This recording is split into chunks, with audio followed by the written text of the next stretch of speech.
સ્વાગત છે। પ્રાપ્ત માહિતી અનુસાર પાદરા ગોકુળપુરા ગામની અંદર વાલ્મીકી સમાજના ફળિયામાં આવી તે ગામના સરપંચ શ્રી માલિનીબેન પટેલ ફળિયામાં આવી વાલ્મીકી સમાજની જાતિ વિષયક શબ્દોનું ઉચ્ચારણ કર્યું, અભદ્ર ભાષામાં વર્તન કર્યું। તદુપરાંત તેના આગેવાનોએ તાલુકા બાયલી પોલીસ સ્ટેશનમાં ફરિયાદ પણ દાખલ કરી છે। 4 દિવસ થઈ ગયા છતાં હજુ સુધી કોઈ કાર્યવાહી થઈ નથી। તે નિમિત્તે અહીં ગુજરાત દલિત સંગઠન તેમજ અખિલ ભારતીય SC એકતા મંચના કાર્યકરો સહી અહીંયા કલેક્ટર કચેરીએ DSP સાહેબની ઓફિસે આવ્યા છે।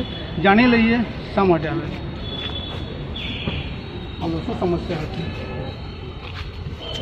જય ભારત, જય સંવિધાન, જય ભીમ। આજ રોજ મેં કલેક્ટર ઓફિસે SP સાહેબને આવેદનપત્ર આપવામાં આવ્યા છીએ। અખિલ ભારતીય SC ST એકતા મંચ અને ગુજરાત દલિત સમાજ આ બંને સંગઠનો મળીને આવેદનપત્ર આપવામાં આવે છે। વડોદરાના બાયલી પાસે ગોકુળપુરા ગામ છે, ત્યાંના મહિલા સરપંચ માલિનીબેન અલ્પેશભાઈ પટેલ એ વાલ્મીકી સમાજમાં આવીને અભદ્ર વ્યવહાર કર્યો છે અને જાતિને કલંક લાગે એવા શબ્દો બોલ્યા છે અને આખા ગુજરાતમાં વાલ્મીકી સમાજનું અપમાન કર્યું છે।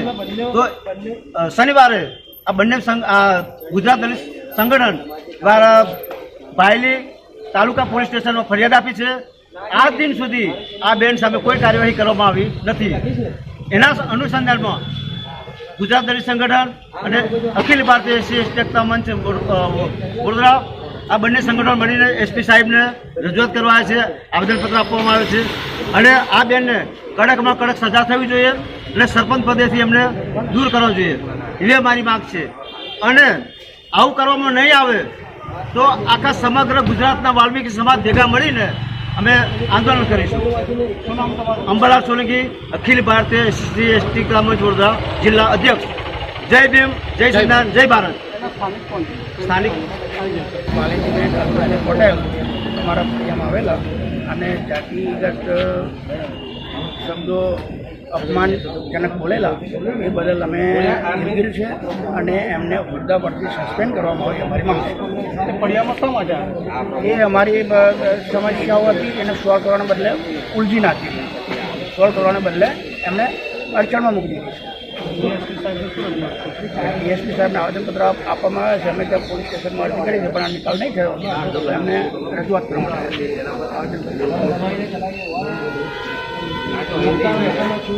જય ભીમ, જય ભારત, જય સંવિધાન। આજ રોજ અમે SP સાહેબને એટલા માટે આવેદનપત્ર આપવા માટે આવેલા છે અને આવેદનપત્રનો હેતુ એ છે કે ગોકુળપુરા ગામની અંદર અમારા સમાજને કલંકિત થાય એવા શબ્દોનો ઉચ્ચાર કરેલો છે સરપંચજીએ। તો એના અનુસંધાનમાં અમે લોકો એટ્રોસિટી એક્ટની 7 મતલબ જે જોગવાઈ છે એના અનુસંધાનમાં અમે લોકો SP સાહેબને આવેદનપત્ર આપવામાં આવે છે અને એટ્રોસિટીમાં કડકમાં કડક કાયદો છે પણ છતાંય કહેવાનો મતલબ આજે 3-4 દિવસ થઈ ગયા પણ એની પર કોઈ કાર્યવાહી થઈ નહીં અને બાયલી તાલુકા પંચાયતની અંદર દલિત સંગઠને કહેવાનો મતલબ અરજી આપેલી છે પણ આજ દિન એની પર કોઈ કાર્યવાહી થયેલી નથી। તો અમારી કહેવાનો મતલબ એ વસ્તુની માંગણી છે કે SP સાહેબને આ વસ્તુ આપીએ છીએ કે તાત્કાલિક ધોરણે આની કાર્યવાહી કરવામાં આવે અને તાત્કાલિક ધોરણે જે એટ્રોસિટી એક્ટ મુજબ એ બેનની કહેવાનો મતલબ ધરપકડ કરવામાં આવે એવી અમારી માંગણી છે અને આવનારા સમયની અંદર આ તાત્કાલિક ધોરણે થાય એવી બી અમારી સાથે માંગણી છે। જય ભીમ, જય ભારત, જય સંવિધાન। મારું નામ મનીષ કુમાર સોલંકી છે, હું ગુજરાત પ્રદેશ મહાસચિવ છું, અખિલ ભારતીય SC ST એકતા મંચ ગુજરાત। વાલ્મીકી સમાજ સફાઈ કર્મચારી સંકલન સમિતિનો મંત્રી છું। વડોદરા જિલ્લામાં આવેલા ગોકુળપુરા ગામમાં તેમના પંચાયતના અંગત કામોના લઈને કદાચ ગયા હોય અને ત્યાં આગળ વાલ્મીકી સમાજના અગ્રણીઓ ઊભા હોય અને ત્યાં આગળ ઇરાદાપૂર્વક બેને સત્તાનો દુરુપયોગ કરી ગમે તેમ ભદ્ર કરી અને ઉગ્ર ભાષા બોલી અને સમાજનું અપમાન કરવામાં આવ્યું છે। તો હવે આ માટે ઇરાદાપૂર્વક એમણે જે બોલવામાં આવ્યું છે તે ખરેખર ઇરાદાપૂર્વક જ છે અને તેમની સામે જે કાર્યવાહી કરવામાં આવી છે તટસ્થમાં તટસ્થ થવી જોઈએ અને જે કાર્યવાહી નહીં થાય તો અમે ગાંધી ચિંધે જે કંઈક પણ કાર્યવાહી કરવામાં આવશે તે શું માંગણી છે તમારી? અમારી માંગણી એવી છે કે આ એમને બરખાસ્ત થવા જોઈએ, તદુપરાંત તેમના હાથે એટ્રોસિટી એક્ટ લાગી છે। હું અખિલ ભારતીય SC ST એકતા મંચ ગુજરાત સચિવ છું। આજે જે વડોદરા તાલુકાની અંદર વાયલી ગામ પાસે આવેલ ગોકુળપુરા ગામમાં જે કંઈ ઘટના બની છે એ ઘટના અમારા જાણવા મુજબ એવી છે કે વિડીયો વાયરલ થયો હતો અને એ વિડીયાના માધ્યમથી અમારા એસટી એકતા મંચ ગુજરાતના સંગઠન દ્વારા અમે આજે એસપી સાહેબને અરજી આપવા આવ્યા છે અને આવેદનપત્ર આપવા આવ્યા છે. એ માટે આ બેન ઉપર જે એટ્રોસિટી લાગેલી છે એ એટ્રોસિટી એ તાત્કાલિક એની ધરપકડ કરે અને એની ઉપર અમે અહીંયા એસપી સાહેબને આવેદનપત્ર આપવા માટે આવ્યા છીએ.